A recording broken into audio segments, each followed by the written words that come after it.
Have a pleasant day to each one of you. I am Nina Angeli Divertidaso from BSHM2A, and today I will discuss the Chapter 6 entitled Organization for Finance under the core subject of Business and Organization Management.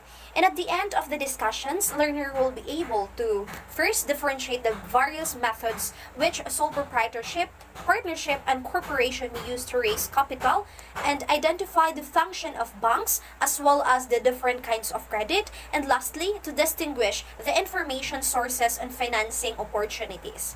So, we all know that the main objective of or the purpose in every businesses is to earn nor make a profit. Every businessman don't build a business if there will be no peak or simply no point of building it. And the handling of finances is one of the crucial manner among all. Why so? It's because money is or place vitality towards the business. It is needed in every operation in businesses as well as in expanding of it. And the main function of financial is essentially concerned with the management of monetary affairs for raising and expanding of money. Also, its direct handling, it's retained by a top management. We also have a chief financial officer. They may be called a vice president, treasurer, or comptroller. They do have a very big impact towards the organization or the management of such company, for the reason that they are the one who manage the financial status of the business being operated. They're the one who handles cash bank as well, or cash bank relations, credit, and accounting function. Also, the function of this treasurer or this vice president or comptroller as well is they're the one who prepares or even help the cash budget and the annual report to stockholders and payrolls or confidential payrolls. And they also, or they're the one who look for sources of capital, and that certain capital needs of a company may be divided into fixed or investment capital. So, this investment capital consists of it's either lands, buildings, and equipment, and other working capital for raw materials, for instance, salaries, wages, and other operating costs. Indeed, as what we discovered, the treasurer or the financial officer who handles money plays a big role towards the businesses. While in a bigger corporation as well, they do have both treasurer and comptroller. So, na sila same sila, which is the treasurer and comptroller as what I've mentioned earlier, but they do have different function in bigger company na siya or in bigger corporation. Like for instance, the treasurer handles external finance, and also he or she arranges that issuance of stocks and bonds. Also, they are the one who advise on various means whereby the company could raise funds or borrow money. Further, they suggest that distribution of profits. Also, they are the one who make some suggestions upon distribution sa mga profits or from the sales. While the comptroller handles the internal finance. So, ang treasurer in bigger company naghandle siya og external finance, while the comptroller handles the internal finance. Also, they are the one who handle the department taking care of bookkeeping, accounting, cost accounting, credit and collection, and statistics. So, some corporation have common officers yet different function upon working finances, as what I've mentioned earlier. So, the capital pool, savings, and investment. First, let's focus on savings. It is generated directly and indirectly by individuals, business enterprises, a variety of institutions, government, and others. This saving flow into capital pool or market through many channels. The market is a network of many institutions, channels, and processes distinguished by the sources of funds. And when we say investment, it is where you are investing your money in order to expand and the initial money you have. So, Let's move forward to the financing the non-corporate enterprise. At this point, we will able to know how this certain ownership come up with their initial capital upon subduing the business. For single proprietorship and partnership is that the initial capital comes from the individuals directly interested in the passively through the loans and investments that friends are willing to make in the business. Launching a new enterprise through cash and a property contribution of individual personally interested in the venture is one of the oldest forms of business promotion and continues to be an important method of financing today. So in this ownership, which is the single proprietorship and the partnership, they do have same way of obtaining initial capital where the individuals or a single person who is committed or included that certain enterprise have to contribute. It's either the land, buildings, machinery, and other materials needed to make up the productive capital of the business. Like for instance, naay gitugod nga food court and duha or tulo mo kabuok na decide to come up with that idea or business. Therefore, among of you will have to cater the area where the business will be operated. And the stove, for instance, kay food court man mo or any other equipment na pwedeng gamiton for the flow of the business. So, individual ang contribution ani for the initial capital. Now let's proceed the initial capital of the corporate financing. So the capital that being used for the operation or the expansion of the business is to be backroad. So the usual way is by bond issue. So when we say bond issue, it is a company promises to repeat the loan and are backed by a mortgage or mortgage under part of the company's property. So when we say mortgage, it takes the form of a trust agreement which contains all the rights and obligations between the company to a borrower and the lender to bond and to holders, or from lender to bond and to holders, and it defines his power and obligation. So the corporate enterprise depends on borrowing money in order to come up a business. Like for example, a group of people finalize to come up with a certain business. Therefore, they plan to lend a money from the bank in order them to start their specific business. At this juncture, let's hop into financing day-to-day operation. So once a business is started, the money requirements of the company are continuous for goods, wages, and other expenditure of going concern. So it is very important money was towards this or towards the start of a certain business for the reason that it is the main component or requirement in order to run the specific business. So we have sales department. This department tries to sell all the goods it can. And when we say purchasing department, it is a department as well which tries to buy what is needed when it is needed. Hence, these two departments are been interconnected with each other for the reason that there is a selling and buying of goods take place. So to continue, we have a credit manager. Most effect collection of payment of the goods the sales department has sold. And all transactions must have proper records and constant supervision lest money be wasted and property dissipated. So this credit manager have to manage all the collections towards the sales department in order to have a good record, a track of record of all the transactions. So now, let's focus on cash position. So there should be enough money available to pay every obligation when it is due. Such money, except for initial capital and subsequent expansion, should come from cash sales and from collection of amounts receivable.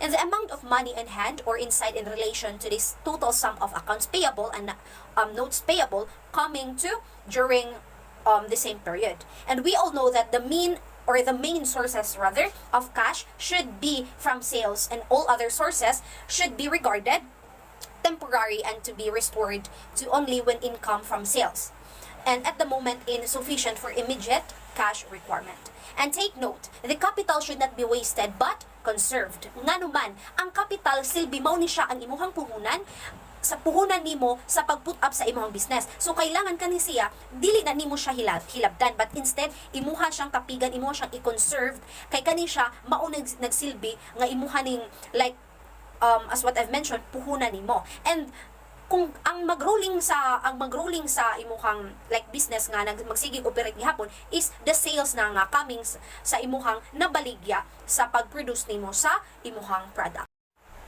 At this point, we will now focus to the financing seasonal businesses. So quite a number of businesses of seasonal in nature. Like for instance, hotel. So mudaghan lang ang guests during peak season, like for instance, and other occasion. That depend also sa place sa hotel. Same goes with attraction. For example, ang tourist destination, night times nga gamay ra ang mo visit, it's because kani siya nga season kay dili pating boom sa mga spots or like let's give some examples sa Mayana Bee Farm. Night time nga walay mo adto or gamay ra mo adto, it's because ang mga flowers or fruit bearing trees or anything nga attracted sa mga guest or customer, wala pa kaayo na munga or namuwak, something like that. So there's a season sad sa businesses. And as a result, nga during dull season, the company may not be producing enough business for the customers and won't bring much money for that particular season. So let's proceed to the different functions of banks. Between the supply of and demand for capital, and they supply the principal means of payment and modern communities. So modern communities, which is the bank credit. So financial institution like banks can really facilitate the saving investment process by performing one or more of the following general functions. First, gathering, disseminating, and using information. Second, purchasing, holding, and selling securities. Third one is providing diversification and insurance against risk for savers and depositors. The fourth is increasing liquidity to those who part with money and hold other claims such as securities. And the last but not least, to explain the different kinds of credit. So we have 5 components which under the function of banks. First is the short-term financing. Traditionally is used for seasonal purposes, like for instance to build an inventory. So and short-term financing is the trade credit, or under the short-term financing is the trade credit. It is a normal credit forms extended to firms by their suppliers. Mao ni siya ang like kasunduan between sa firms or establishment towards sa ilahang mga supply or supplier for the operation of their business. The other one is secured borrowing, to provide more money to most companies than trade credits, or trade credits secured loans involve borrowing against accounts receivable, inventory, machinery, equipment, vehicles, constructions, building, or contract of some type. Next is unsecured borrowing. These are called unsecured loans only in the sense that they are not tied to a specific asset of or group of asset. It is lines of credit and revolving loans. The other one is the paper and notes. It is short-term money that is available through 2-name or 3-name paper of various types. First is, so there's what we call acceptance financing. It is where the borrower arranges of credit with banker and then issues a series of notes payable on like the time span of 30 to 180 days. And the borrower delivers each note to the bank, and the bank endorses or accept the money, or the note rather, and may retain it in its own portfolio or sell it to the investing public. Furthermore, the commercial paper. Commercial paper usually issued by large and well-known companies, or well-known companies rather. It consists of unsecured promissory notes, broadly similar to those which forms the basis for acceptance or acceptance financing, except that they are not countersigned of accepted by anyone. The last, which under short-term financing, is the captive financing. It is a large companies which sell products against installments, lease or rental payments may wish to consider establishing their own finance companies. Kini siya nga type of short-term nga borrowing focused on a lending rather than borrowing. Hence, a captive finance company with a good record will be able to gain highly leveraged borrowing against its own name rather than the parent name. Number 2, which under the different function of banks, is the intermediate term financing. It depends on large measure upon the predictions of the business climate, company operations, and cash flow. So we have leasing. Leasing is one of the more popular methods of paying. Intermediate financing or long-term financing involves the use of leases. And also, this lease also is the instrument which permits a lessee, the one who borrow to, or to the one who lend that certain money to use something, it's either equipment or building, in returning for payments which are made regularly over time to the owner. It can be finance lease, net lease, operating lease, true lease, or leverage lease. Number 3 is the long-term financing. It is the longest term financing with equity, and also, of course, when investors turn over cash in return for a part ownership in the company. Under this long-term financing is debentures and the bonds. And we all know that, as what I've mentioned earlier, that bonds are the promises to repay the certain goods or services that were towards the company's property. The fourth one is the government financing. There can be government or program, or the government program, or an involvement rather, in form of government, and also they are the one who facilitate borrowing, such as providing government subsidy or supervised insurance through programs.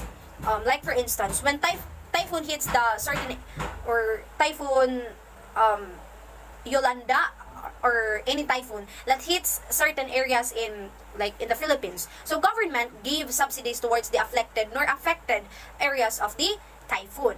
And the last but not the least, under the function of the rank as of the bank financing, or rank as the bank financing, it is or refers to the financing which does not appear on the balance sheet. So now let's proceed to the petty cash. It is a certain sum of money which is entrusted to the cashier, sufficient to take care of ordinary cash requirement. And all the payments must be supported by the petty cash voucher in order to support the goods or materials being purchased. For the reason that some companies or company officials may be authorized to make payments from the fund by using petty cash.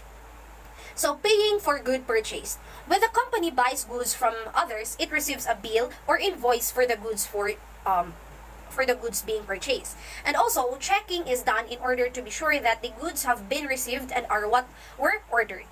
It is very important as well, or very important you to double check in every particular goods, kaya it's very crucial to narrow the financial records.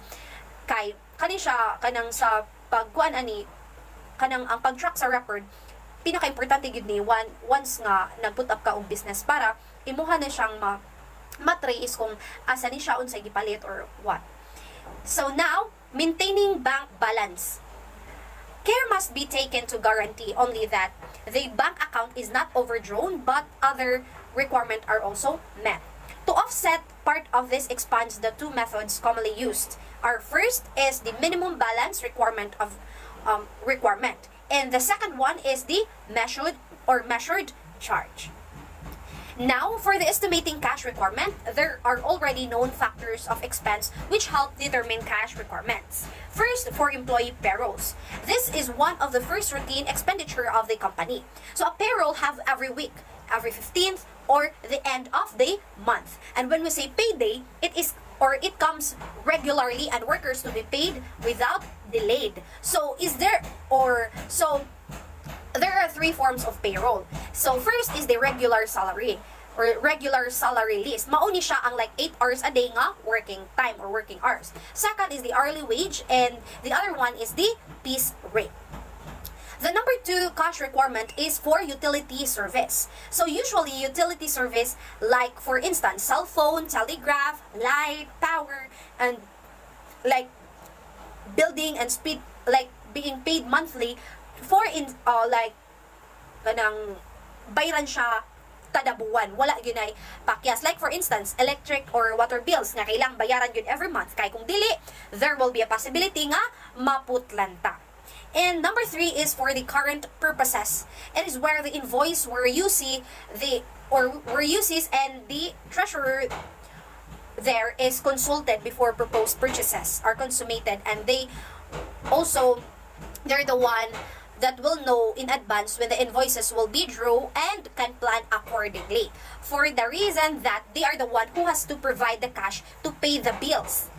Nga, kanang pay the bills nga unsay mga kailangang pangbayran.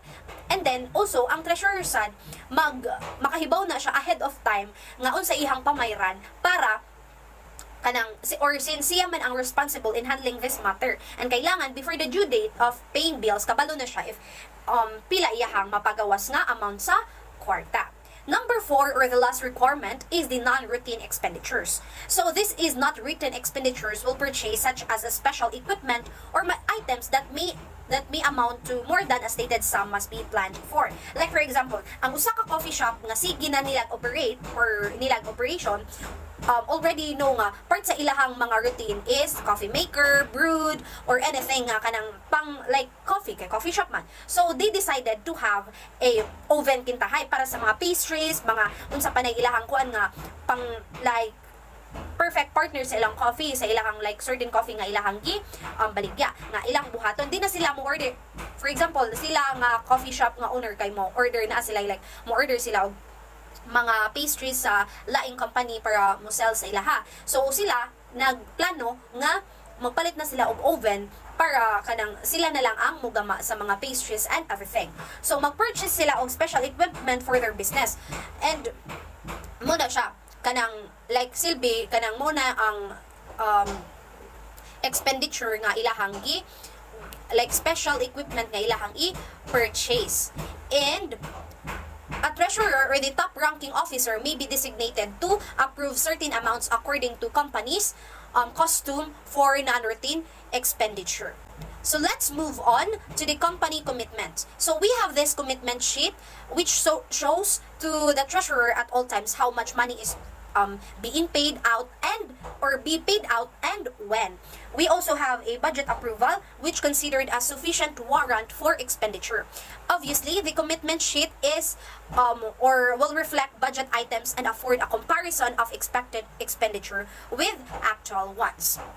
So, the budget or well-managed business are operated under a budget plan by which an estimate of expected income and expenditures of the company is drawn up in detail. So in every businesses being operated, there should be a budget plan in order to operate a business well and to have a good outcome out of like sa ilahang firm. And the actual result are tracked with a budget which will serve as a guide to the profitable operations of the business, as what I've mentioned earlier. So budgeting sets a goal to be attained in sales, expenses, production. It's other production, manufacturing, profits, and so on. So this budget as well serves as a plan and a guide for carrying out a plan. So the following are the purpose of budgets. First is planning. It is a systematic and unified plan of activities for designated periods of operation. Second is control. It is a standard of measurement of results against which variations of previous plans become evident. The third one is coordination, which activities become part of a plan for the enterprise as a whole. And the fourth one is protecting the security of the company. It is another or also this is the other function as well of the treasurer, and it kept the company's own vault, probably the safest place to keep all securities of the bank that being equipped with time locks, making possible the opening of the vault before a fixed time earlier set. So the treasurer is one who have an access to the safe deposit anytime during the business day, and for the strictly limited and controlled then with the armed guards that or who's been assigned with this matter. So now at this point we will know the managing of the real estate of the company. Money and securities are not the only properties of the company that the treasurer must protect. If company owns a real estate and buildings, that treasurer must see that the taxes are paid when they are due. So taxes should not escape of the attention of treasurer or should not be like dili jud siya katakas sa attention sa treasurer, for the reason that the company is billed for local taxes on its property each year. In this matter, if mails that being missed or missent of the bill is like there's no excuse for not paying. Dili ni siya ang rason to not pay the obliged payment sa usa ka company. Next one is repairs or repairs made necessary. So maintaining the property into its good posture is very important. If the property needs repairs, there is a possibility of accidents to employees or damages to other property. So to avoid that certain accidents or damages of the company or firm needs to be advanced with regards to their property. Kailangan mag-foresee sad sila sa unsa na nature or unsa na ang like nahitabo sa ilahang property nga ilahang gi-owned or ilahang gi-operate. And the other one is rents collected if there are tenants. So, collection of rents from room tenants requires a good follow-up system for getting the money. So, dili ra kay magpaabot ra sad ang tag-iya or ang certain company nga kanang nga mobayad ang si tenant kay di man sad pareha tenant. In fact na i-follow up nga mahitabo but in a good way of approaching as well. And the other one is insurance taken out and renewed. So insurance protection is not incidental to the operation of a business. It may be vital. So importante gyud ang insurance towards sa employee kay makatabang jud ni siya sa in every manner sa employee nga unsay like mga mahitabo or what in the future or sooner.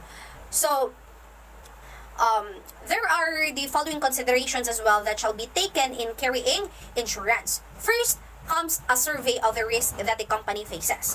The second is a survey of the possibility of reducing this risk by decreasing the fire or accidents hazards. Third comes the analysis of the insurance available. And the fourth one is procuring policies that cover the risk against which protection is desired. And lastly, but by no means least, is the renewal of insurance policies before the expirations leaves the company unprotected.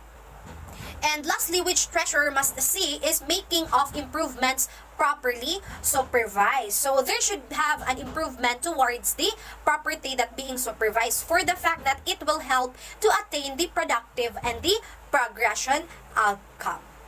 So there's we call property insurance as well. It may include fire, earthquake, flood, or theft insurance. The other one is third-party insurance. It protects the company against damages caused by its representatives or its property. To proceed, we will now project the uses of credit information in the Philippines. Financial system now operates on the basis of huge amounts of information concerning large and medium-scale business units, governmental units, domestic and foreign, and many other institutions that are actual or potential participants in financial market. So, the following are the basic data come from many sources. Number 1, published balance sheet and profit and loss statement. Number 2, reports to the Securities and Exchange Commission of other regulatory government agencies. Number 3, report to stock exchanges, and number 4, special investigations. So such data are collected and compared and analyzed and disseminated over wide areas by newspapers, specialized financial publications, investment advisory services, brokers, and dealers. So, investors are kept informed about interest rates and other financial conditions in the various regions in the country and abroad. And for the best management in the world would be helpless without reliable information about business. Bisan pa og unsa ka nindot ang like business or management nga inyuhang gi-operate sa inyong business kung wala mo yung mga reliable like wala mo yung mga sources nga like makapa-prove gyud nga kani siya mo ni siya dapat buhaton or what upon like continuing the operation, then dili na siya like di na siya makatabang like walay pulos kung wala mo mga reliable nga sources or like mga kasaligan nga mga information regarding sa business. Now let's focus on the information sources on financing or financing opportunities. Under of it is the short-term borrowing. The most important source and the possibly on loans up to 10 years is the company's bankers. It is from the person or from the more sophisticated bankers to whom the company's own banker will introduce the financing officer that the officer can learn with one exception what short-term financing are available. So, the exception is that a company for which commercial paper is a viable alternative will have to turn for practical advice on the subject to brokers which are prepared to act as intermediaries. Number 2, useful or like up-to-date information on long-term borrowing may be obtained from the corporate finance department of any money center bank or from a similar department in the office of a major or regional broker. Number 3, advice on the placement of the equity is available from the members of the underwriting fraternity. Number 4, in the area of the background reading, excellent practical and occasional papers are disseminated by leading banks and underwriters. 5th, and the last one is explain fully the differences between stocks and bonds, the reason why and not the other is issued and how their issue is regulated. And when we say bonds, it is evidence of debt, is contains promise to stay or to pay stipulated amounts of interest periodically to bondholders, but the provision of stock issues never include an outright promise. And when we say stocks, it is evidence of ownership. So it should be said that since bonded indebtedness is fixed in monetary terms, its real burden diminishes with inflation while simultaneously reducing a corporation's income tax liability. The last but not the least is the Securities and Exchange Commission, or SEC. So this management requires full disclosures of all the pertinent facts about any company before it makes a public offering of new stocks or bonds, and also they're the one who sees that the information which is filed with it is available to any possible buyer or the new issue. So I guess that ends my part or the discussion, but before I say goodbye to you, allow me to read about the quote of Benjamin Franklin, that beware of little expenses, a small leak will sink a great ship. So let's encourage everyone to be wise upon handling our money para dili nato mahayan ang ato ang gibuhat karon. Thank you, and once again, this is Nina Angeli D. Vertidazo, your presenter for today's discussion. God bless and keep safe, everyone.